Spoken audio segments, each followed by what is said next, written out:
Well, this fairly well sucks right now. You'd think I was in America, but this is Copenhagen. That's my hotel up front, designed by Daniel Libeskind. On one side to look like the Jewish museum with this artificial nonsense sprayed all over the front of hotel windows, doing nothing. But that's not as bad as the other side, because on the other side he's got these glass shields up, and well, they look good from the outside, but all they really do is just reverberate noise from one room to the other. So I can hear my neighbour's TV. I can hear, well, 1, 2, 3, 6 of my neighbour's TVs as clear as in the other same room. Behind me is fields, kind of a mega mall that they've built out here at this confluence of train lines and freeways and brownfield development, surrounded by architecture everywhere. And well, the only way I could relieve the boredom of that horrible walk was to talk to you for a minute. But look at this Libeskind nonsense.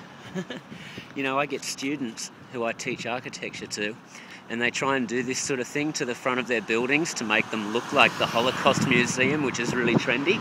And I say, look, that's fine if you're doing a Holocaust museum and the intention is to create a horrible experience for people, to remind them of what happened to the Jews. But it's not such a good idea if you're doing any other sort of building. Anyway, this is a model right here for the master plan of this whole area of Orestad, which is in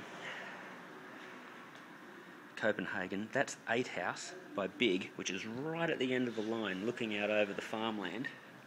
There's a train line that runs along there. Reminds me exactly of Singapore.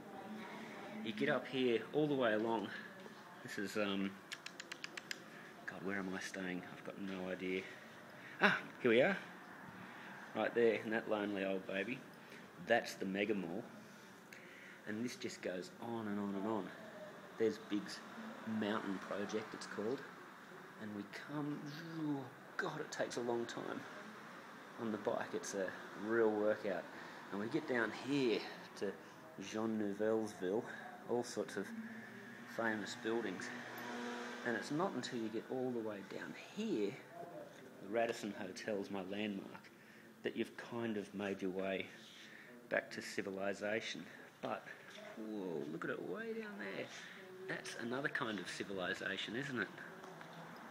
This is another new kind of civilization, which is lonely as all hell. It's kind of a product of bubble economies and pension funds that want to do big buildings. They don't want to do little buildings, fine-grained, permeable architecture. They want to knock it all up in one hit and get a big return.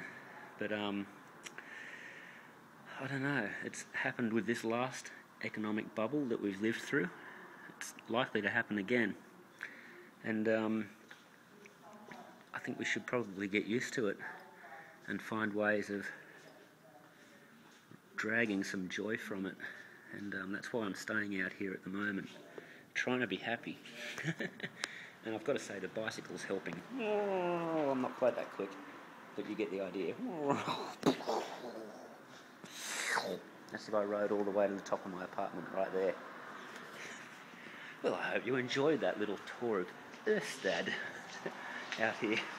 And now let's continue with the Holocaust Museum by Daniel Libeskind. I'm on level 5. The lift is nice and fast, thankfully.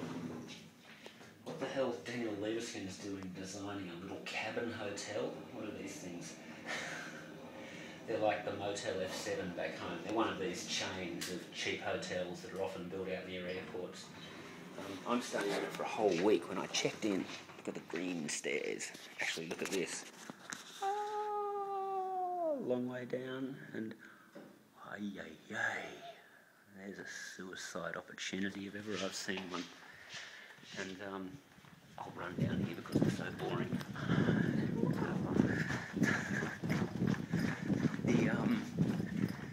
The glass shielding on the outside of my room, wait till you get a load of this. It is dreadful. It's such an awful idea. It makes the building look nice from the outside, but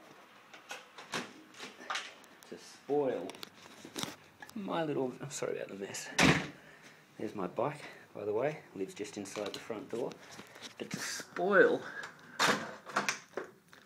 a wonderful view, ouch, by putting this shit, look at that. Doesn't actually spoil the view. Spider grips everywhere.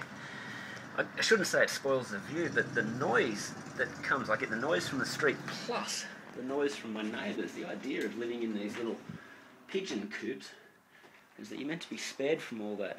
But anyway, if you'll excuse me now, I need to use the little boys' room here. And it is indeed little. Better take this off first.